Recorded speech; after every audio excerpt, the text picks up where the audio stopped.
வணக்கம்.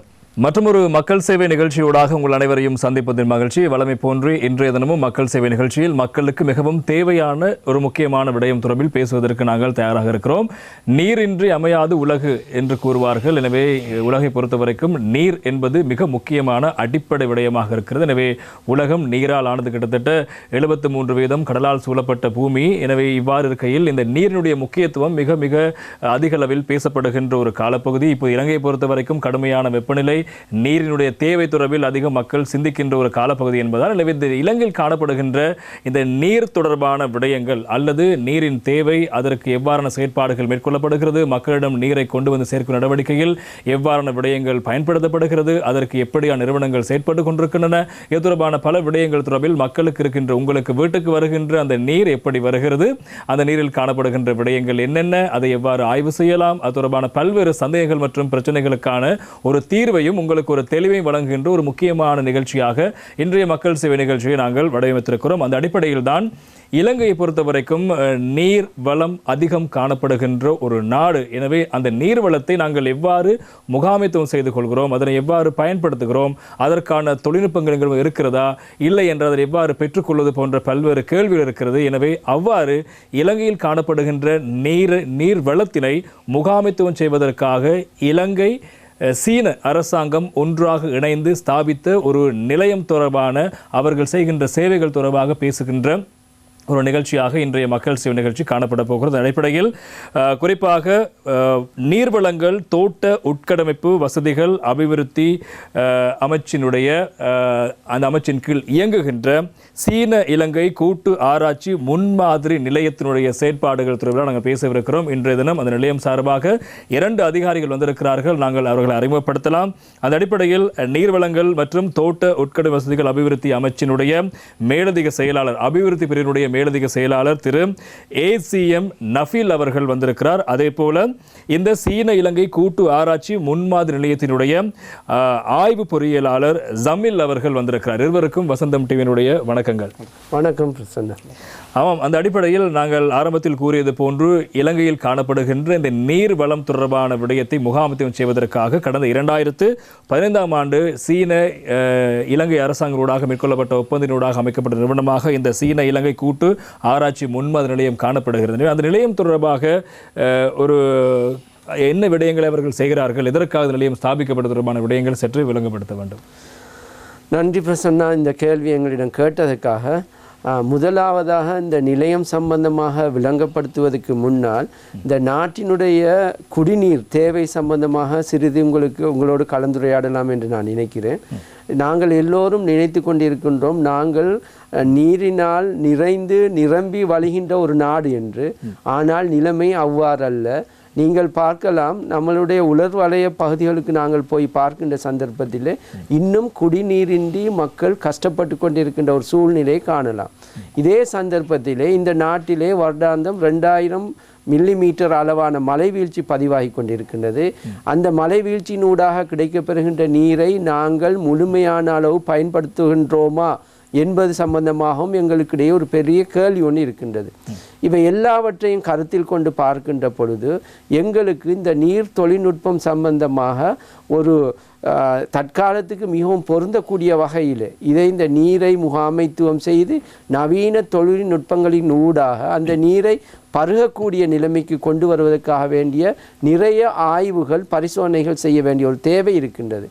இதனை கருத்தில் கொண்டு 2015ஆம் ஆண்டு அளவில் இலங்கைக்கும் சீன மக்கள் குடியரசுக்கும் இடையிலே ஒரு ஒப்பந்தம் கைச்சாத்தானது.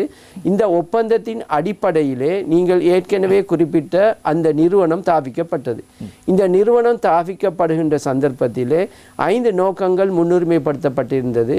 அந்த சந்தர்ப்பத்தில் இந்த நாட்டிலே உலர் வலயத்திலே, குறிப்பாக வடமத்திய மாகாணத்திலே பெருமளவான சிறுநீரக நோயினால் பாதிக்கப்பட்ட, காரணம் கண்டறியப்படாத சிறுநோயினால் பாதிக்கப்பட்ட பெரும்பாலான நோயாளிகள் சம்பந்தமாக அறிக்கையிடப்பட்டது. ஆகவே இதற்கான காரணங்களை அறிய வேண்டிய ஒரு தேவை நாட்டிற்கு இருந்தது. அதே போன்று இந்த நாட்டிற்கு கிடைக்கின்ற இந்த பெருமளவான எங்களுடைய மழை வீழ்ச்சியினை நாங்கள் எவ்வாறு அந்த மழை நீரை சேகரம் செய்து எங்களுடைய நாளாந்த குடிநீரை பாவனைக்கு அதனை பயன்படுத்தலாம் என்பது சம்பந்தமாகவும் நாங்கள் அந்த நோக்கத்தின் அடிப்படையில் அடிப்படையிலும் இதனை செய்ய வேண்டிய ஒரு தேவை ஏற்பட்டது. மேலும் இதற்கு மேலதிகமாக எங்களால் எங்களுடைய நிலக்கீழ் நீரை பாதுகாப்பதற்கான வழிமுறைகள் சம்பந்தமாக தொடர்ந்தேர்ச்சியான பரிசோதனைகள் ஆய்வுகள் செய்யப்பட்டு அந்த நீரை நாங்கள் அகழ்ந்து எடுக்கின்ற அளவு அது சம்பந்தமான விடயங்கள் சம்பந்தமாகவும் நாங்கள் கருத்தில் கொள்ள வேண்டிய ஒரு தேவை ஏற்பட்டது. மேலும் எங்களுடைய நாட்டிலே சுற்றாடல் சம்பந்தமாக பாதிப்புகள் நடைபெற்று கொண்டிருந்தது. இதை எல்லாவற்றையும் கருத்தில் கொண்டு பிரதானமான நோக்கமாக இருந்தது எங்களுடைய நீரினை நாங்கள் எவ்வாறு பாதுகாத்து அதை உரிய முறையிலே பராமரித்து அந்த நீருக்கு தேவையான எந்தெந்த தொழில்நுட்பங்களை பாவித்து சுத்திகரிக்க முடியுமோ அவை எல்லாவற்றையும் செய்து அருந்தக்கூடிய நிலைக்கு அந்த நீரை கொண்டு வருவதற்கான தொடர்ந்தேர்ச்சியான ஆய்வுகள் செய்ய வேண்டிய ஒரு தேவை இருந்தது. அதே போன்று இதற்காக வேண்டிய ஒரு ஒன்றிணைந்த ஒரு முகாமைத்துவ வேலை திட்டம் சம்பந்தமாகவும் அரசாங்கத்துக்கு ஆலோசனை செய்ய வேண்டிய ஒரு தேவையும் காணப்பட்டது. இவை எல்லாவற்றையும் கருத்தில் தான் இந்த கருதுகோள்களின் அடிப்படையில் இந்த நிலையம் ஸ்தாபிக்கப்பட்டது.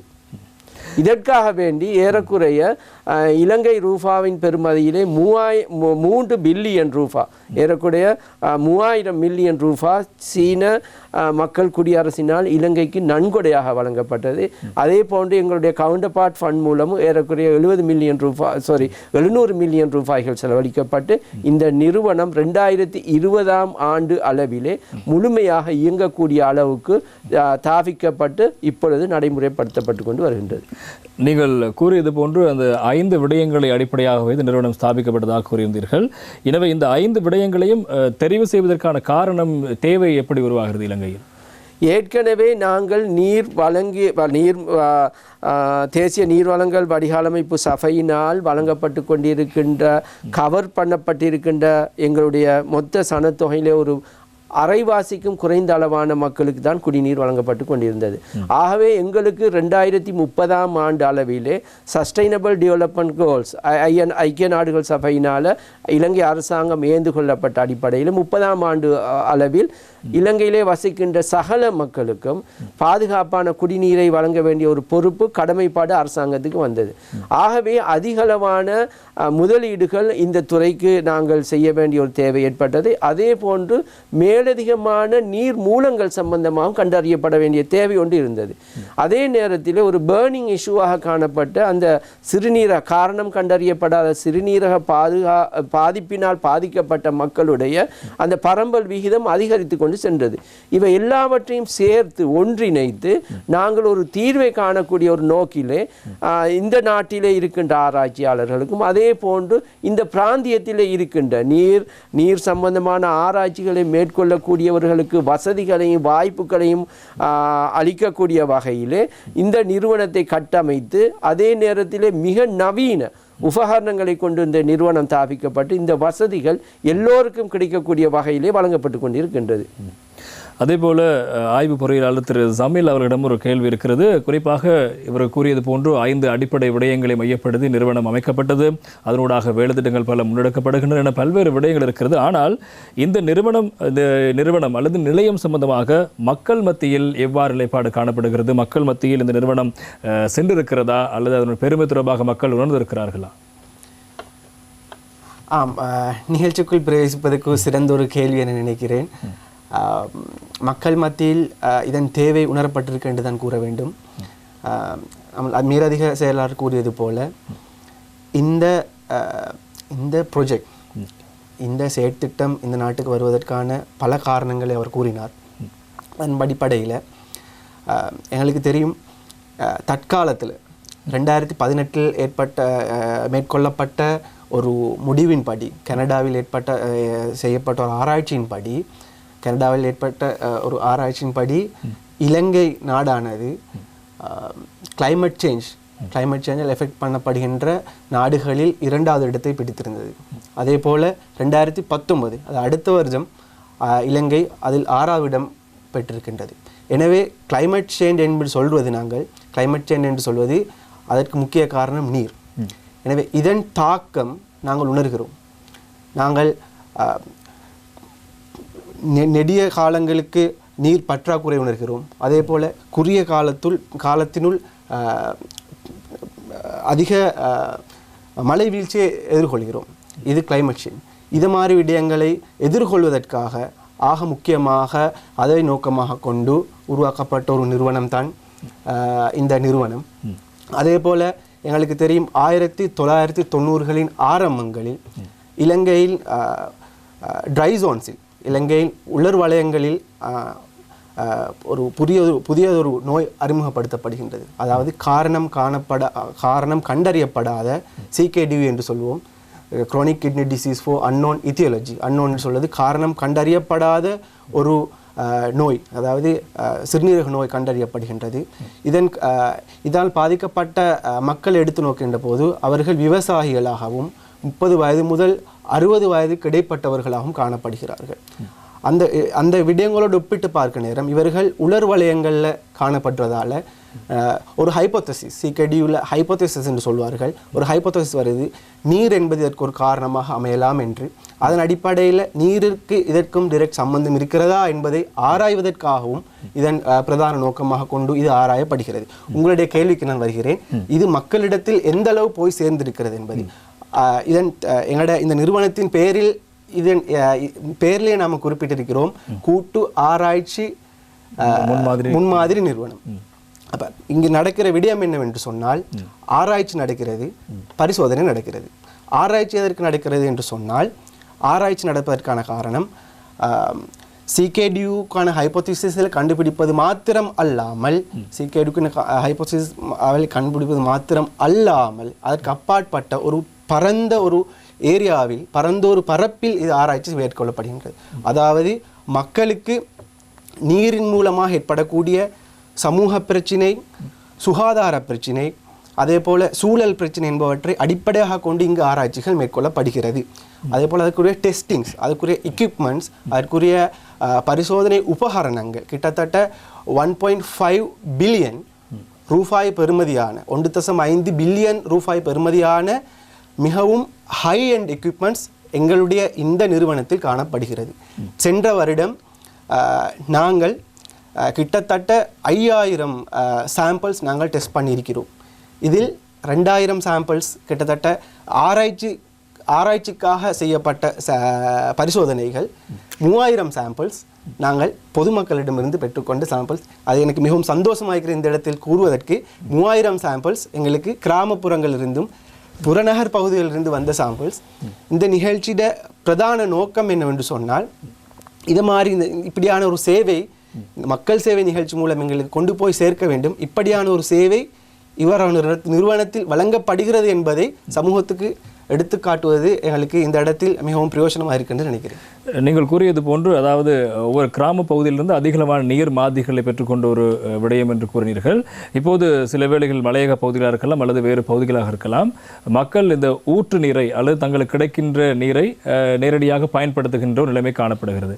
எனவே அவர்கள் அந்த நீர் தொடர்பான அதை ஆய்வு செய்ய வேண்டுமா அல்லது தங்களுக்கு அந்த நீர் தொடர்பான விடயங்களை தெரிந்து கொள்ள வேண்டும் தொடர்பான விடயங்கள் அவர்களுக்கு தெரிவதில்லை. இந்த நிறுவனம் என்பது அந்த விடயத்தை ஊக்குவிப்பதற்கான ஒரு நிறுவனமாக நாங்கள் பார்க்கிறோம், நீங்கள் கூறியது போன்று.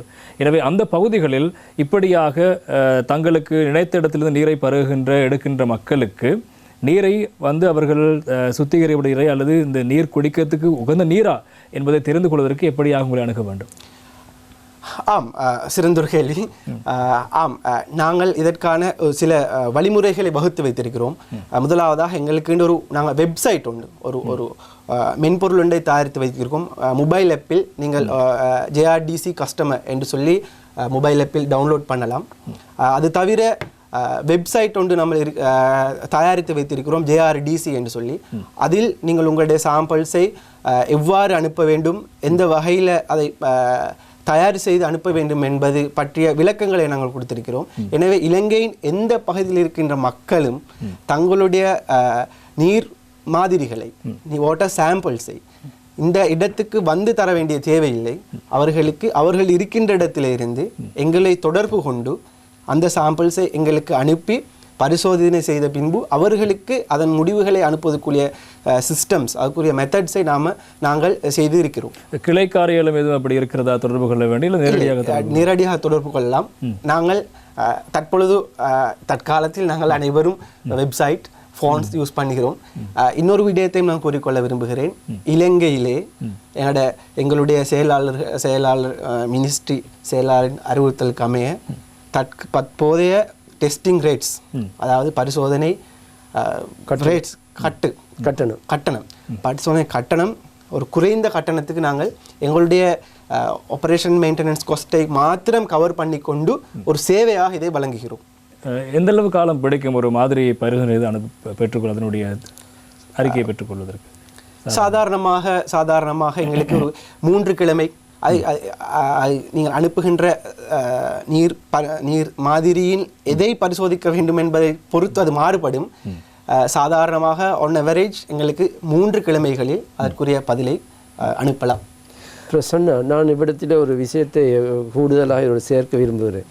இந்த இவர் ஜமீல் குறிப்பிட்டபடி நாங்கள் தேசிய நீர்வளங்கள் வடிகால் அமைப்பு சபையினால் வழங்குகின்ற தண்ணீர் அந்த இலங்கையின் SLS அந்த தர நிர்ணயத்துக்கு அமைவாகவும் உலக சுகாதார ஸ்தாபனத்துடைய தர நிர்ணயத்துக்கு அமைவாகவும் வழங்குகின்றோம். ஆனால் எங்களுக்கு உள்ள அண்மையில் ஏற்பட்ட ஒரு அதிர்ச்சிகரமான ஒரு முடிவை நாங்கள் ஒரு ஆய்வு ஒன்று செய்து கண்டுபிடித்தோம். நாங்கள் வழங்குகின்ற தண்ணீர் உங்களுடைய வீட்டில் நீங்கள் கனெக்ஷன் எடுத்திருக்கின்ற இடத்தில் உள்ள பாயிண்ட் வரைக்கும் பாதுகாப்பான தண்ணீராக வந்து சேருகின்றது. ஆனால் நீங்கள் அதன் பின்னால் உங்கள் வீட்டினுள்ளே பாவிக்கின்ற உபகரணங்கள், உங்கள் வீட்டிலே நீங்கள் பின்பற்றுகின்ற உங்களுடைய ப்ராக்டிசஸ் காரணமாக அந்த தண்ணீர் குடிக்க முடியாத அளவுக்கு மாசுபட்டு இருக்கின்றது. இது நாங்கள் குறிப்பாக மலையக பகுதிகளிலும் இந்த ஆய்வுகளை நாங்கள் மேற்கொண்டோம். புலனறுவை மற்றும் நாடு தழுவிய ரீதியில் நாங்கள் இதை சாம்பிளாக செய்து பார்த்தோம். பெரும்பாலான இடங்களில் இது காணப்படுகின்றது. ஆகவே எந்த அளவு நாங்கள் ஒரு செலவு அளித்து இந்த பாதுகாப்பான குடிநீரை மக்களுடைய வீட்டு வாசலுக்கு கொண்டு சென்றாலும் மக்களுடைய கவன ஈனம் காரணமாக அல்லது அவர்களுடைய பேட் ப்ராக்டிசஸ் காரணமாக அந்த குடிக்கின்ற நீர் அவர்கள் மாசு அடைந்த நிலைகளே பாவிக்கக்கூடிய ஒரு நிலைமை காணப்படுகின்றது. ஸோ இது சம்பந்தமாக மக்களை தெளிவுபடுத்த வேண்டிய ஒரு பொறுப்பு இந்த மீடியாவுக்கும் காணப்படுகின்றது. இதோடு நாங்கள் நீரை வழங்குகின்ற நிறுவனங்களும் நாங்களும் பல்வேறு அறிவுறுத்தல் நிகழ்ச்சிகளை நடத்துகின்றோம். ஹேண்ட் லீவ்ஸ் அது எல்லா பப்ளிகேஷன்ஸ்லையும் நாங்கள் இது சம்பந்தமாக அறிவுறுத்துகின்றோம்.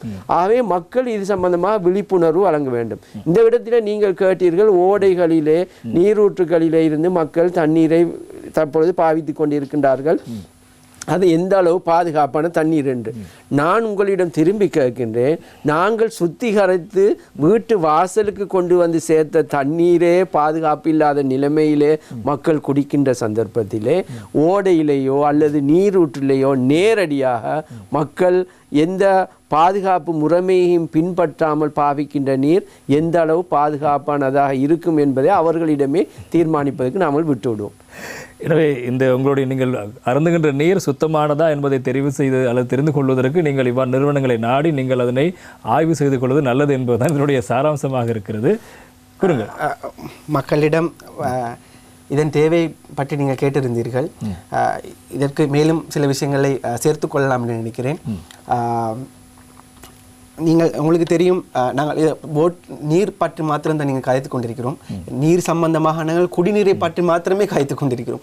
நீர் என்று சொல்லுகிற நேரம் குடிநீர் மாத்திரம் அல்ல, அதாவது பாவிக்கப்பட்ட நீர், அதாவது வேஸ்ட் வாட்டர் என்று நம்ம சொல்லுவோம். அப்போ நிறைய மக்களுக்கு, நிறைய பேர்களுக்கு இருக்கிற பெரிய பிரச்சனை வேஸ்ட் வாட்டர் மேனேஜ்மெண்ட். அதே போல் நீர் இருக்கிறது, அவர்களுக்கு வளம் இருக்கிறது. உதாரணத்துக்காக ஒரு டீப் வெல் அடித்து வைத்திருப்பார்கள், ஆனால் அதை பாவிக்க முடியாத நிலைமை இருக்கு.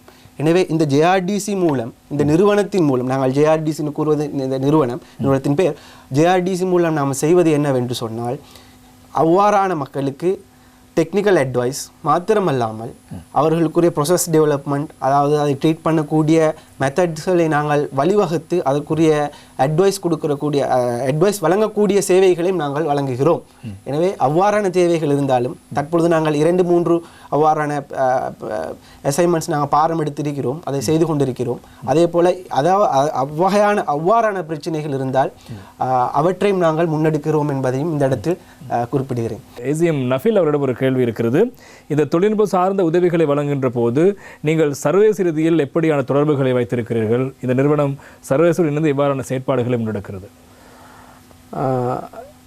இந்த நிறுவனத்தை பொறுத்தவரையிலே எங்களுடைய ஆரம்ப ஒப்பந்தங்களின் அடிப்படையில் சைனீஸ் அகாடமி ஆஃப் சயின்சஸ் அதற்கு கீழ் வருகின்ற பல்வேறு நிறுவனங்கள் எங்களோடு ஒத்துழைத்து இந்த விடயங்களிலே செயற்பட்டு கொண்டிருக்கின்றார்கள். அதற்காக யாரும் நினைத்து கொள்ளக்கூடாது தனியே சைனாவுக்குரிய ஒரு நிறுவனம் என்று. நாங்கள் மிக நல்ல தொடர்பினை சிங்கப்பூரினுடைய நேஷனல் யூனிவர்சிட்டி ஆஃப் சிங்கப்பூர், அதே போன்று ஆஸ்திரேலியாவுடைய RMIT நிறுவனத்தோடும் நாங்கள் எங்களுடைய தொடர்புகளை வைத்திருக்கின்றோம். அதனோடு இணைந்து இந்த எங்களுடைய பிராந்தியத்திலே இருக்கின்ற நாடுகளோடும் நல்ல உறவுகளை நாங்கள் வைத்திருக்கின்றோம். உதாரணமாக வியட்நாம், பிலிப்பைன்ஸ் இது போன்ற நிறுவனங்களுடைய இந்த ஆராய்ச்சிகள் சம்பந்தமான விடயங்களில் நாங்கள் ஈடுபட்டு கொண்டிருக்கின்றோம். ஜப்பான் எங்களுக்கு இந்த விடயங்களிலே பல்வேறு வகையான தொழில்நுட்பம் சார்ந்த உதவிகளை வழங்கி கொண்டிருக்கின்றது. அதே போன்று ஐரோப்பிய நிறுவனங்கள், ஐரோப்பிய நாடுகளும் எங்களோடு உதவி கொண்டிருக்கின்றது. ஆக இது ஒரு பரந்துபட்ட மக்களுடைய நலனை நாட்டுக்கு மாத்திரம் மட்டுப்படுத்தாமல் இந்த பிராந்தியத்தையும் தாண்டி முழு உலகுக்கும் இது ஒரு குளோபல் ஒரு இஷ்யூஸை நாங்கள் தீர்க்கின்ற நடவடிக்கைகளில் ஈடுபடுற ஒரு நிறுவனமாக இது நாங்கள் செயற்படுத்த உத்தேசித்திருக்கின்றோம். அதற்கான அடித்தளங்களை இட்டிருக்கின்றோம். இதற்கு மிக நீண்ட காலம் யாரும் நினைத்து கொள்ளக்கூடாது. இது நீண்ட வரலாற்றை கொண்ட நிறுவனம் ஒன்று. 2015ஆம் ஆண்டு நாங்கள் ஒப்பந்தத்தை கைச்சாத்திட்டோம். 20ஆம் ஆண்டு அளவிலே சகல நிர்மாணங்களும் பூர்த்தி செய்யப்பட்டு தேவையான ஆய்வுக்கூட உபகரணங்கள் எல்லாம் பொருத்தப்பட்டு இந்த நிறுவனம் இப்பொழுது இருக்கின்றது. 2020 ஏற்பட்ட எதிர்பாராத விதமாக கோவிட் பாதிப்பினால் இந்த நாடு 2 வருடங்கள் அளவில் ஏறக்குறைய முடக்கப்பட்ட மாதிரி இருந்தது. அதே போன்று பொருளாதார பாதிப்பும் எங்களை வந்து சேர்ந்தது. எல்லாவற்றையும் தாண்டி இந்த 3 வருட காலத்தினுள் நாங்கள் ஒரு சக்சஸ்ஃபுல்லான ஒரு நிலையை அடைந்திருக்கணும். இதற்காக வேண்டி இலங்கை அமைச்சரவையின் அனுமதியோடு ஒரு இன்டரிம் மேனேஜ்மெண்ட் கமிட்டி, ஒரு தற்காலிக முகாமைத்துவ சபை ஒன்று அமைக்கப்பட்டிருக்கின்றது. அந்த சபை தான் இந்த நிறுவனத்துடைய ஃபங்க்ஷன்ஸ் தொடர்பாக சகல வழிகாட்டல்களையும் வழங்கி கொண்டிருக்கின்றது. யாரும் நினைக்கக்கூடாது அரசாங்கத்தால் நிதியீட்டம் அளிக்கப்பட்டு இந்த நிறுவனம் காலம்பூராக மக்களுக்கு இலவசமாக சேவைகளை வழங்கி கொண்டிருக்கும் என்று. இது அவ்வாறான ஒரு நிறுவனம் அல்ல. எங்களுக்கு அரசாங்கத்தினால் அறிவுறுத்தப்பட்டிருக்கின்றது. இந்த 2023ஆம் ஆண்டுக்கு ஆரம்ப முதலீடாக 60 மில்லியன் ரூபாய் இலங்கை அரசாங்கம் வருடாந்த வரவு செலவு திட்டத்திலிருந்து ஒதுக்கின்றது. ஆனால் 2024ஆம் ஆண்டு அளவில் இருந்து நாங்கள் எங்களுடைய ஓன் இண்டிபெண்டன்ட் ஃபைனான்சியல் மாடல் ஒன்றுக்கு போக வேண்டிய ஒரு தேவை இருக்கின்றது. ஸோ ஒரு பிஸ்னஸ் மாடல் ஒன்று லாபம் பெறப்பட்டு மேலும் இது விருத்தியாக்கப்பட வேண்டும். இவ்வாறான விடயங்கள் சம்பந்தமாக நாங்கள் நிறைய விஷயங்களை இப்பொழுது பேசிக்கொண்டிருக்கின்றோம். நிறைய ஆலோசனைகளை பெற்றிருக்கின்றோம். அந்த அடிப்படையில் தான் எதிர்காலத்தில் இதனுடைய ஃபங்க்ஷன்ஸ் இருக்க போகின்றது.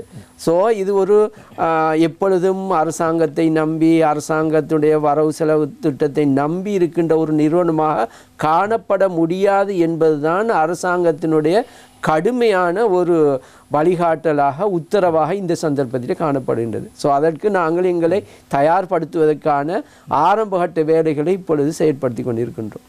அதேபோல் திரு ஜமீல் அவரிடம் இன்னும் ஒரு கேள்வி இருக்கிறது. குறிப்பாக இந்த நிறுவனத்தினுடைய நடவடிக்கைகளின் தொடர்பாக நீங்கள் விளங்கப்படுத்தியிருந்தீர்கள். அதே போல் நாட்டில் காணப்படுகின்ற மிக முக்கியமான ஒரு பல்கலைக்கழக வளாகத்தினுள் இந்த நிலையத்தை அமைப்பதற்கான தேவைப்பாடு ஏன் எழும்புகிறது? எதற்காக அவ்வாறு நடவடிக்கை எடுக்கப்படுகிறது? அந்த கேள்விக்கு நான் பதிலளிக்கும் முன்போது எனக்கு கூற வேண்டிய விடயம்தான், எங்களுடைய இந்த நிறுவனத்தின் நோக்கத்தை சற்று ஞாபகப்படுத்திக் கொள்ள வேண்டும். இது ஆராய்ச்சி மையம். எனவே ஆராய்ச்சி என்பது இன்று எங்களோட நாட்டில் இருக்கின்ற ஆகப்பெரிய பிரச்சனை தான். இண்டஸ்ட்ரியில் இருக்கின்ற ஆட்களும் ஆராய்ச்சியாளர்களும் 2 எக்ஸ்ட்ரீம்ஸ், 2 கோணர்களில் இருக்கின்றார்கள். எனவே இந்த நிறுவனத்தின் ஆக முக்கியமான நோக்கம் ஆராய்ச்சியாளர்களையும் இண்டஸ்ட்ரியில் இருக்கின்ற, அதாவது இண்டஸ்ட்ரியோடு தொடர்படுகின்ற அந்த ஆட்களையும் ஒன்றாக சேர்த்து அவர்களுக்கான ஒரு களத்தை அமைத்து கொடுப்பது தான் இந்த JRDC நோக்கம். எனவே அதனை அடிப்படையாக கொண்டு யூனிவர்சிட்டி ஆஃப் பேராதனிய என்ற இலங்கையின் மிகவும் பழமையான யூனிவர்சிட்டியில் இந்த நிறுவனம் நிறுவப்பட்டுள்ளது. ஆராய்ச்சி என்று வருகின்ற நேரம் எங்களுக்கு உள்ளூர் ஆராய்ச்சிகள் மாத்திரமல்ல வெளிநாட்டு ஆராய்ச்சியாளர்களுடைய சேவையும் ஆக முக்கியமாக இருக்கின்றது.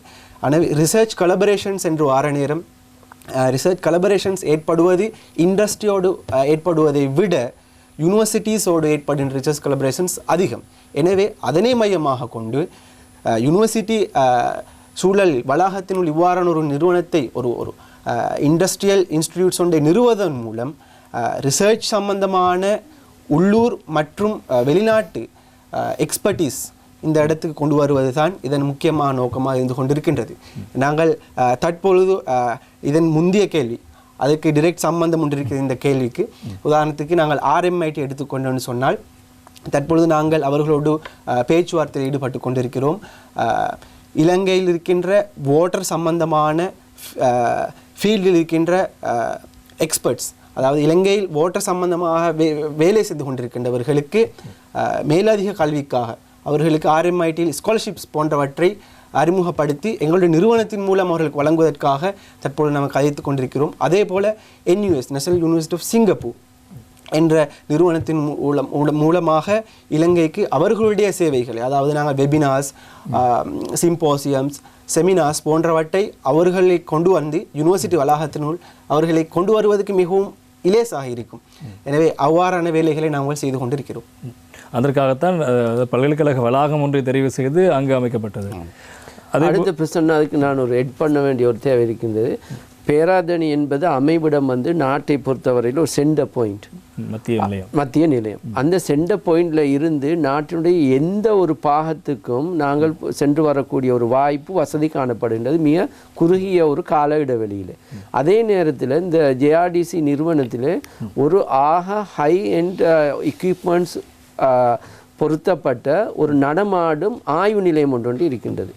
எங்கேயாவது ஒரு இடத்திலே நாட்டிலே நீர் சம்பந்தமாக ஒரு பிரச்சனை ஏற்படுகின்ற சந்தர்ப்பத்திலே உடனடியாக அந்த வாகனத்தை அனுப்பி, அந்த பரிசோதனை கூடத்தை அனுப்பி எங்களால் மாதிரிகளை பரிசோதித்து அதற்கான தீர்வுகளை வழங்கக்கூடிய ஒரு வாய்ப்பும் இருக்கின்றது. ஆகவே இந்த வசதி வாய்ப்புகள் பயன்படுத்தப்பட வேண்டும். மிக அதிகமான முதலீடுகள் மேற்கொள்ளப்பட்டு அது கிராண்டாக கிடைத்தால் என்ன, நாங்கள் இன்வெஸ்ட் பண்ணினால் என்ன, இவையெல்லாம் பயன்படுத்தப்பட வேண்டிய வசதிகள் வாய்ப்புகள். ஆகவே மக்கள் இது சம்பந்தமான ஒரு தெளிவினை பெற்றுக்கொள்ளக்கூடிய ஒரு தேவை இருக்கின்றது. அதேபோல் உங்களிடமே இன்னும் ஒரு கேள்வி இருக்கிறது திரு ACM நஃபீல் அவர்களிடம். குறிப்பாக நீங்கள் கூறினீர்கள் தொழில்நுட்ப அறிவினை பெற்றுக் கொடுக்கின்ற விடயங்கள், ஆராய்ச்சி சம்பந்தமான விடயங்களை அவர்களுக்கான இணைப்பு நடவடிக்கைகளை மேற்கொள்கிற பல்வேறு விடயங்கள் தொடர்பில் கூறியிருந்தீர்கள். அதே போல இந்த நவீன தொழில்நுட்பங்களூடாக செய்யப்படுகின்ற ஆய்வுகள், வேலை திட்டங்கள், அதே போல உயர்கல்வி வாய்ப்புகள் இதெல்லாம் எப்படி இருக்கிறது இங்கே? நான் ஏற்கனவே ஜமீல் குறிப்பிட்டபடி மிக அதிக அளவான இலங்கையைச் சேர்ந்த முதுமானி பட்ட படிப்புகளையும் அதே போன்று கலாநிதி பட்ட படிப்புகளையும் அது சம்பந்தமான ஆராய்ச்சிகளை மேற்கொள்ளக்கூடிய வாய்ப்புகளை, வசதிகளை சீனா இலங்கைக்கு வழங்கியிருக்கின்றது இந்த நிறுவனத்தின் ஊடாக. ஏறக்குறைய இதுவரைக்கும் 50க்கும் மேற்பட்ட PhD ஹோல்டர்ஸும் முதுமானி பட்ட படிப்பாளர்களும் இப்பொழுது வெளியாகி கொண்டிருக்கின்றார்கள். அவர்கள் இலங்கையில் உள்ள பல்கலைக்கழகங்களில் ஆராய்ச்சியை மேற்கொள்கின்றார்கள், படிப்பிக்கின்றார்கள். இதனூடாக இந்த அறிவு நாட்டு மக்கள் எல்லோருக்கும் போய் சேரக்கூடிய ஒரு வாய்ப்பு இருக்கின்றது. இதே மாதிரி எங்களுடைய இந்த JRDC நிறுவனத்துடைய இன்னொரு எதிர்பார்ப்பு ஒன்று இருக்கின்றது. பைலேட்ரல் சிம்போசியம்ஸ், அதாவது சைனாவோடு இணைந்து நாங்கள் சிம்போசியம்ஸ் நடத்தி கொண்டிருக்கிறோம். ஒரு சிம்போசியம் ஏற்கனவே நடத்தப்பட்டது சீனாவிலே 3-4 வருடங்களுக்கு முன்னால். அதே மாதிரி எதிர்காலத்திலையும் நாங்கள் இவ்வாறான சிம்போசியமுறை நடத்தி இது சம்பந்தமான ஆராய்ச்சிகளை மேற்கொண்டவர்களுடைய ஆய்வு கட்டுரைகளை வெளியிட்டு அதை பிரசுரித்து அந்த செய்திகள் எல்லோருக்கும் போய் சேரக்கூடிய ஒரு நிலைமையை ஏற்படுத்தியுள்ளோம். அதே போன்று டெக்னாலஜி டிரான்ஸ்ஃபர், வாட்டர் ட்ரீட்மெண்ட் சம்பந்தமாக புதிய புதிய டெக்னாலஜிகள் வருகின்றது. இப்போ நீங்கள் ஏற்கனவே நாடு பூராகவும் மிகவும் பிரபலியமாக பேசப்படுகின்ற ஒரு டெக்னாலஜி தான் RO டெக்னாலஜி. எல்லோரும் இப்பொழுது RO தண்ணீருக்கு ROண்டா ரிவர்ஸ் ஆஸ்மோசிஸ் சொல்லி அந்த தண்ணீருக்கு பழக்கப்பட்டு விட்டார்கள். இதனுடைய என்ன பிரச்சனை என்றால் அந்த தண்ணீரில் உள்ள சகல மினரல்ஸ்களும் அகற்றப்படும் இந்த டெக்னாலஜி கூட நாங்கள் பாவிக்கின்ற சந்தர்ப்பத்தில். எனக்கு தெரியாது, என்னால் சொல்ல முடியாது. நீண்ட காலத்தில் இந்த தண்ணீரை நாங்கள் மினிஸ்ட்ரியால் ஒரு கொள்கை ஒன்று வகுத்திருந்தோம். குறைந்தது நீர் வளங்கள் வடிகாலமைப்பு சபையினால் நீர் வளங்கள் திட்டத்தை அமுல்படுத்த வரையில் 2 வருடங்களுக்கு உட்பட்ட ஒரு காலத்துக்கு இந்த ஆர்ஓ டெக்னாலஜியை பாவித்து நாங்கள் தண்ணீரை வழங்கலாம் என்ற ஒரு முடிவை செய்திருந்தோம். ஆனால் மக்கள் இப்பொழுது அதுக்கு பழக்கப்பட்டு விட்டார்கள், அதனை யூஸ் பண்ணுகிறார்கள். இதற்காக வேண்டிய சில ஸ்டாண்டர்டைசேஷனை நாங்கள் செய்வதற்காக இப்பொழுது நாட்டில் உள்ள மாகாண சபைகளோடு உள்ளூராட்சி நிறுவனங்களோடு கலந்துரையாடல்களை மேற்கொண்டு வருகின்றோம். இது ஸ்டாண்டர்டைஸ் பண்ணப்பட வேண்டும். இந்த டெக்னாலஜிக்கு ஒரு ரிப்ளேஸ்மெண்ட்டாக நாங்கள் இன்னொரு டெக்னாலஜி ஒன்றை கொண்டு வந்தோம், நெனோ டெக்னாலஜின்னு சொல்லி. இந்த ஆர்ஓவும் நெனோவையும் சேர்த்து ஒரு ஃபில்ட்ரேஷன் மெத்தட். அப்போ இதில் ஆர்ஓவில் வந்து 50% வாட்டர் ரிஜெக்ஷன் இருந்துச்சு. இப்போ நெனோ வந்த நேரத்தில் அது எங்களுக்கு குறைக்கக்கூடியதாக இருந்தது. 20% இது ரிஜெக்ஷனும் மற்ற 80% எங்களுக்கு பாவிக்கக்கூடிய ஒரு நிலைமை ஒன்று வந்துச்சு. இப்போ அதற்கு பின்னால் சைனா அகாடமி ஆஃப் சயின்சஸ் நிறுவனத்தால் அண்மையில் அவர்கள் கண்டுபிடிக்கப்பட்ட EDR என்று சொல்கிற ஒரு டெக்னாலஜி ஒன்று அறிமுகப்படுத்தப்பட்டு நாங்கள் ஆரம்பமாக முதலாவது ஒரு பிளான்ட் ஒன்றை அவர்களுடைய அன்பளிப்பாக பெற்று தேசிய நீர்வளங்கள் வடிகால் அமைப்பு சபைக்கு வழங்கி கஹட்டகஸ்தி கிலிய அனுராதபுரம் மாவட்டத்தில் உள்ள அந்த நகரத்துக்கு விசேஷமாக வைத்தியசாலைக்கும் அதை நகரை சார்ந்த பகுதிகளுக்கும் நீரை வழங்குவதற்காக பாய்ப்பதற்காக வழங்கியிருந்தோம். அதே போன்று இப்பொழுது எங்களுக்கு 2 இவ்வாறான தொகுதிகள் அன்பளிப்பு செய்யப்பட்டிருக்கின்றது. அந்த EDR என்று சொல்கிற ஒரு தொகுதியும் அதே போன்று EC என்ற ஒரு புதிய டெக்னாலஜி, இது 2ஐயும் நாங்கள் இந்த வருட இறுதிக்குள் அதுவும் அன்பளிப்பாக பெறப்பட்டது. சைனா இதால் புதிய கண்டுபிடிப்புகளை அவர்கள் எங்களுக்கு தருகின்றார்கள், எங்களோடு அதை பகிர்ந்து கொள்கிறார்கள். அதனுடைய பயன்பாட்டின் அடிப்படையில் நாங்கள் எங்களுக்கு பிரயோசனம் அளிக்கக்கூடிய வகையில் அது இருக்கும் என்று சொன்னால் நீண்ட காலத்தில் இவ்வாறான டெக்னாலஜிஸுக்கு எங்களுக்கு போகக்கூடிய ஒரு சந்தர்ப்பம் இருக்கின்றது. அதே நேரத்தில் எங்களுக்கு இன்னொரு கோஆப்ரேஷன் ரிசர்ச் ப்ராஜெக்ட் சம்பந்தமாக நிறைய அவர்கள் எங்களுக்கு உதவி செய்வதற்கு காத்திருக்கின்றார்கள். அவர் வாக்குறுதியும் அளித்திருக்கின்றார்கள் எங்களுடைய இந்த நிறுவனத்தை பயன்படுத்தி அதனூடாக அந்த விடயங்களை எங்களுக்கு செய்வதற்கு. மேலும் எங்களுக்கு அந்த எக்ஸ்சேஞ்ச் ப்ரோக்ராம்ஸுக்கு அடிப்படையில் நாங்கள் எங்களுடைய வைத்தியர்கள், எங்களுடைய தாதியர்கள், எங்களுடைய வாட்டர் செக்டர் எக்ஸ்பர்ட்ஸ், ப்ரொஃபஷனல்ஸ் இவர்களை ட்ரைனிங்காக வேண்டி அங்கே அனுப்புகின்றோம். அவர்களுடைய அந்த புதிய டெக்னாலஜிகளை படித்து கொண்டு வருகின்றார்கள். அவற்றுடைய பலாபலன்களை இந்த நாட்டு மக்களுக்கு அவர்கள் கொண்டு வந்து சேர்க்கின்றார்கள். இவ்வாறான பல்வேறு வகையான இந்த ஒப்பந்தத்தின் மூலம் இந்த நாடு அனுகூலமாக பெற்றிருக்கின்றது. ஆகவே நாங்கள் இதை யாருமே ஒரு நெகட்டிவான ஒரு கண்ணோட்டத்தில் பார்க்காமல் எல்லா விடயத்திலும் நாங்கள் இதை பாசிட்டிவாக பார்க்கக்கூடிய ஒரு மனோநிலையை வளர்த்துக்கொள்ள வேண்டிய ஒரு சூழல் காணப்படுகின்றது.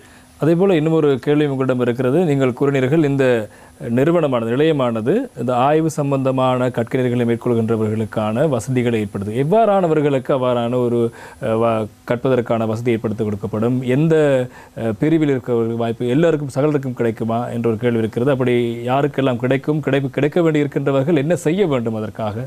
இப்போ இந்த அதாவது தண்ணீர் சம்பந்தமான துறைகளிலே யாராவது ஆராய்ச்சிகளை மேற்கொள்ள வேண்டும் என்றால் இலங்கையிலே உள்ள பல்கலைக்கழகங்களிலே அவர்கள் தங்களுடைய பட்டப்படிப்புகளை மேற்கொண்டு வருகின்றார்கள் என்றால் அவர்களுடைய ஆராய்ச்சிகளை செய்வதற்கான நவீன உபகரணங்கள் இந்த நிலையத்தில் இருக்கின்றது. அவற்றுக்காக அவர்கள் ஒரு சிறிய கட்டணத்தை செலுத்தி அவற்றை பயன்படுத்திக் கொள்ளக்கூடிய வாய்ப்பு காணப்படுகின்றது. இதற்கு மேலதிகமாக எங்களுக்கு வருடாந்தம் சைனீஸ் அகாடமி ஆஃப் சயின்ஸால் வழங்கப்படுகின்ற அந்த புலமை பரிசில்களின் அடிப்படையில் தகுதியானவர்களுக்கு மத்தியில் யாராவது அவர்கள் படித்த யூனிவர்சிட்டிகளுக்கு ஊடாக அந்த ஃபெக்கல்ட்டிகளுக்கு ஊடாக இந்த மாணவர் மிகவும் இந்த துறையிலே இதை கற்பதற்கு விருப்பம் கொண்டிருக்கின்றார், இவருக்கு அதற்கான டேலண்ட் இருக்கின்றது, இவர் அங்கே போய் கற்பதற்கான ஒரு எல்லா நிலைமைகளிலும் இருக்கின்றது என்று சொல்லி சொன்னால் அவர்களை எங்களால் அந்த கருத்திலே கொள்ள முடியும். யாராக இருந்தாலும் நாங்கள் அந்த இடத்திலே இனம் சாதி அந்த அடிப்படையில் இல்லாமல் அந்த டேலண்ட்ஸ் யார்கிட்டம் இருக்கின்றதோ அவர்களின் அடிப்படையில் அவர்களை எங்களுக்கு அந்த சைனீஸ் அகாடமி ஆஃப் சயின்ஸுக்கு ரெக்கமெண்ட் பண்ணலாம் அவர்களுடைய புலமை பரிசில் திட்டத்தின் கீழே உள்வாங்கிக் கொள்வதற்காக. அதேபோல ஆய்வு பொறியியலாளர் திரு ஜமீல் அவரிடம் இன்னும் ஒரு கேள்வி இருக்கிறது. குறிப்பாக இந்த நிறுவனத்தினுடைய அனுகூலம் என்ன என்ற ஒரு கேள்வி இருக்கிறது. அதே போல இந்த நிறுவனத்தினுடைய பயன்பாடு எவ்வாறு இருக்கிறது, அங்கு தொழில் வாய்ப்புகள் எவ்வாறு இருக்கிறது, அதற்கு எவ்வாறான விடயங்களை மேற்கொள்ள வேண்டும் என்ற பல்வேறு கேள்வி இருக்கு. ஒரு புது நிறுவனம் இருக்கிறது, அங்கே எப்படி தொழில் வாய்ப்பு இருக்க போகிறது, எவ்வாறு நன்மைகளை பெற்றுக்கொள்ளலாம், இதற்காக அந்த நிறுவனத்தினுடைய பொறியியலாளராக நீங்கள் என்ன சொல்லுங்கள்? தற்பொழுது இந்த நிறுவனமாகிறது ரிசர்ச், அதாவது ஆய்வு மூலம் பல அனுகூலங்களை வழங்கி கொண்டிருக்கின்றது. நாங்கள் கிட்டத்தட்ட ஒரு 10 தலைப்புகளின் கீழ் ஆராய்ச்சிகள் நடத்தி கொண்டிருக்கிறோம். முக்கியமாக தற்காலத்தில் பேர்னிங் இஷ்யூவாக கருதப்பட்ட ஃபர்டிலைசர் இஷ்யூ, அது பற்றி தண்ணீருடன் ஃபர்டிலைசர் இஷ்யூ எவ்வாறு காணப்படுகின்றது பற்றி நாங்கள் ஆராய்ச்சி செய்து கொண்டிருக்கின்றோம். அதே போல நீரில் எவ்வாறு ஆன்டிபயோட்டிக்ஸ், அதாவது எங்களுக்கு தெரியும் பொதுவாக பேசப்படுகின்ற பிரச்சினை, நாங்கள் அருந்துகின்ற மருந்துகளில் நம்ம ஆன்டிபயோட்டிக்ஸ் நம்ம எடுத்துக்கொள்கிறோம். அது கழிவு நீருடன் போய் சேர்ந்து தண்ணீருடன் சேருவதால் அதில் இருக்கின்ற ஆர்கானிசம்ஸ், அதாவது அதில் இருக்கின்ற கிருமி நாசினிகள் அதற்கு ரெசிஸ்ட் ஆகின்றன. எனவே பிறகு நாங்கள் அதை உட்கொள்கின்ற நேரம் அது எங்கள் உடம்பில் வந்து நம்ம அதுக்குரிய ஆன்டிரெசிஸ்டிவ் அதுக்குரிய மருந்தை குடித்தாலும் அது ஏற்றுக்கொள்ள முடியாத ஒரு நிலைமை ஏற்படுகின்றது. அது சம்பந்தமாக நாங்கள் ஆராய்ச்சிகளை மேற்கொள்கின்றோம். அதே போல ரெயின் வாட்டர் ஹார்வெஸ்டிங், அதாவது நம்முடைய மேலதிக செயலாளர் கூறியது போல இலங்கை என்பது ட்ராபிக்கல் கண்ட்ரி, அதாவது கிட்டத்தட்ட வருடத்துக்கு சராசரியாக 2400 மில்லிமீட்டர் ரெயின்ஃபாலை அடைகின்ற ஒரு நாடாக இருக்கின்றது. இருந்தாலும் எங்களோட நாட்டில் கிட்டத்தட்ட 100க்கு ஒரு 65% மக்களே நல்ல நீரை குடிநீராக பெற்றுக்கொள்கின்றார்கள். எனவே இதற்குரிய தீர்வாக டிரெக்டாக எங்களுக்கு கிடைக்கின்ற ரெயின் வாட்டர் ஹார்வெஸ்டிங் சிஸ்டம்ஸ் அதை இன்ஸ்டால் பண்ணுவதற்குரிய அமைப்புகளை நாங்கள் உருவாக்கி கொண்டிருக்கிறோம். அதற்குரிய ரிசர்ச்சஸ், அதாவது இவ்வாறான நீரை எவ்வாறு நாங்கள் மேனேஜ் பண்ணிக்கொள்வது, இதை நெடுநாள் குடிப்பதால் ஏதாவது சுகாதார விளைவுகள் இருக்கின்றன என்பதை பற்றி ஆராய்ந்து கொண்டிருக்கிறோம். அதே போல் இதை அதாவது வளர் வளையங்களை ஒப்பிடுகின்ற நேரம் எங்களுக்கு தெரியும் அங்கே வந்து கிரவுண்ட் வாட்டர், அதாவது நிலக்கீழ் நீர் வந்து மேலதிகமாக கிடைக்கின்றது. இருந்தாலும் அங்கே இருக்கின்ற பிரச்சனை என்னவென்று சொன்னால் அவ்வாறான நிலக்கீழ் நீரை எங்களுக்கு குடிக்க முடியாது என்றால் அதில் மினரல்ஸ் கூட அதிகமாக கூறப்போனால் ஹார்ட்னஸ், கார்பனேட் நாங்கள் பாரமான நீர் என்று சொல்வோம், அந்த தன்மை அதிகமாக இருக்கின்றது. எனவே அவர்களுக்கு நீர் இல்லாத பிரச்சனை இல்லை, நீர் இருக்கின்றது, இருந்தாலும் இருக்கின்ற நீரை அவர்களால் உபயோகிக்க முடியாத நிலைமை. எனவே இந்த ரெயின் வாட்டர் ஹார்வெஸ்டிங் மூலம் எங்களுக்கு செய்யக்கூடிய நாங்கள் தற்போது ஆராய்ச்சிகளை மேற்கொண்டிருக்கின்றோம். ரெயின் வாட்டரை மழை நீரை சேகரித்து நிலக்கீழ் நீருடன் கலந்து, எனவே அதில் மினரல்ஸ் இல்லை, இதில் மினரல்ஸ் இருக்கின்றன, அதனை கலந்து அதை உபயோகிக்கக்கூடிய அமைப்பில் நாங்கள் ரிசர்ச்களை மேற்கொண்டிருக்கோம். இதாக பெரிய ஒரு அனுகூலம். நாங்கள் இதை பைலட் ப்ராஜெக்ட்ஸாக ஒரு சில இடங்களில் நிறுவியிருக்கிறோம். அது எங்களுக்கு சக்ஸஸாக இருக்கின்றது. எனவே இதை மென்மேலும் விருத்தி செய்வதற்கான முயற்சிகளை நம்ம மேற்கொண்டிருக்கிறோம். அதே போல் இதில் அடுத்த அனுகூலம் தான் சாதாரணமாக மாணவர்களுக்கு எங்களுக்கு இருக்கிற ஆக பெரிய பிரச்சனை ஹை அண்ட் எக்யூப்மெண்ட்ஸில் ஹேண்ட்ஸ் ஆன் எக்ஸ்பீரியன்ஸ், அதாவது அவர்களுக்கு அதனை தொட்டு அதன் மூலம் ப்ராக்டிக்கல் எக்ஸ்பீரியன்ஸ் எடுக்கக்கூடிய சான்ஸ், அதற்குரிய வளம் அவர்களுக்கு இந்த இடத்தில் இருக்கின்றது என்பதை கூறிக்கொள்ளலாம். எனவே அவர்களுக்கு ஒரு குறிப்பிட்ட நம்முடைய மேலதிக செயலாளர் கூறியது போல ஒரு சிறிய அமௌண்ட்டை அவர்களுக்காக எங்களுக்கு ஃபீஸாக தந்துவிட்டு அந்த இடத்தில் அவ்வாறு எக்யூப்மெண்ட்ஸை பார்க்கக்கூடிய அமைப்பு நம்மளுக்கு காணப்படுகின்றது. அதே போல் ரிசர்ச்சர்ஸ்களுக்கு அவர்களுக்கு என்ன செய்யலாம்னு சொன்னால் எங்களுடன் தொடர்புபட்டு அவர்களுடைய நீர் சம்பந்தமான ரிசர்ச்களை அவற்றை மேற்கொள்ளக்கூடிய அமைப்பு இந்த இடத்தில் இருக்கின்றது. மேலும் தற்பொழுது நாங்கள் எலக்ட்ரோட்ஸ், அதாவது எலக்ட்ரோ டயாலிசிஸ் ரிவர்சல் என்று மேலதிக செயலாளர் கூறியது போல எலக்ட்ரோ டயாலிசிஸ் ரிவர்சல் என்பது தற்பொழுது இருக்கின்ற தொழில்நுட்பத்தில் மிக சிறந்த ஒரு தொழில்நுட்பம். அதாவது ரிஜெக்டட் வாட்டர், ஆரோ தொழில்நுட்பத்தில் ரிஜெக்டட் வாட்டர் 40% என்று சொன்னால் எலக்ட்ரோ டயாலிசிஸ் ரிவர்சலில் கிட்டத்தட்ட ஒரு 20% இருக்கின்றது. எனவே இது ஒரு நல்ல ஒரு தொழில்நுட்பம். அதே போல் அதற்குரிய மெயின்டெனன்ஸ் காஸ்ட் லோ மெயின்டெனன்ஸ் என்று நாம் சொல்லுவோம். இது ஒரு லோ மெயின்டெனன்ஸ் சிஸ்டம் ஒன்று தான் எலக்ட்ரோ டயாலிசிஸ் ரிவர்சல். இதற்காக எங்களுக்கு எலக்ட்ரோட்ஸ் தேவை, அதே போல் மெம்பரேன்ஸ் தேவை. இவற்றை தயாரிப்பதற்காக தற்பொழுது நாங்கள் கார்பன் எலக்ட்ரோட், இலங்கையில் எங்களுக்கு தெரியும் கிரஃபைட் போகலில் இருக்கிறது, எங்களுக்கு வளம் இருக்கின்றது. அவ்வாறான போகலில் நாங்கள் கிரஃபைட்டை எடுத்துக்கொண்டு வந்து எங்களுடைய பரிசோதனை கூடத்தில் எலக்ட்ரோட் தயாரிப்பதற்குரிய ஆராய்ச்சிகளை நாங்கள் மேற்கொண்டிருக்கிறோம். குறிப்பிட்ட அளவு அதில் சக்ஸஸ் ஆகி கொண்டிருக்கின்றது. அவ்வாறு அது சக்ஸஸ் ஆகினால் எங்களுக்கு இலங்கையிலே இந்த நிறுவனத்தின் மூலமாக எலக்ட்ரோட்ஸ் தயாரிக்க முடியும். அதே போல EDR தொழில்நுட்பத்தையும் சீன ஆராய்ச்சியின் உதவியுடன் இலங்கையில் தயாரிப்பதற்கான ஏற்பாடுகளையும் நாங்கள் பிற்காலத்தில் எடுப்போம் என்பதை கூறிக்கொள்வோம். மேலதிக செயலாளரிடம் இன்னும் ஒரு கேள்வி இருக்கிறது. ஒரு நிறுவனம் ஸ்தாபிக்கப்படுகிறது என்றால் அல்லது ஒரு நிலையம் ஸ்தாபிக்கப்படுகிறது என்றால் மக்கள் உடனடியாக எதிர்பார்ப்பது எங்களுக்கு என்ன நன்மை, அதில் என்ன விடயங்கள் கிடைக்கப் போகிறது, என்ன தரப்போகிறார்கள் என்று ஒரு மிகப்பெரிய ஒரு கேள்வி இருக்கும். உண்மையிலேயே இந்த நிறுவனம் சீன இலங்கை கூட்டு ஆராய்ச்சி முன்மாதிரி நிலையம் அமைக்கப்பட்டதனூடாக மக்களுக்கு என்ன நன்மை, என்ன விடயங்களை அவர்கள் பெற்றுக்கொள்ள முடியும்?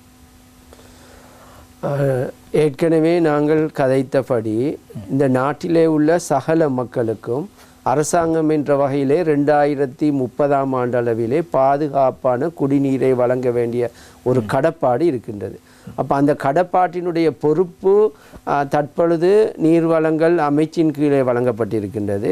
அப்போ நாங்கள் இதற்காக வேண்டி பல்வேறு நிறுவனங்கள் எங்களோடு சேர்ந்து இயங்கிக் கொண்டிருக்கின்றன.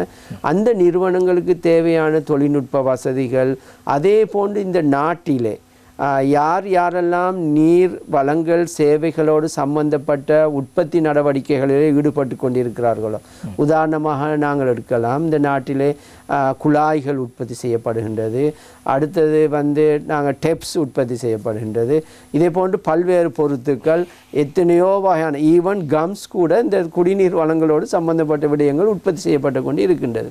இது சம்பந்தமாக ஒரு நீண்ட ஆராய்ச்சி ஒன்று தேவைப்படுகின்றது.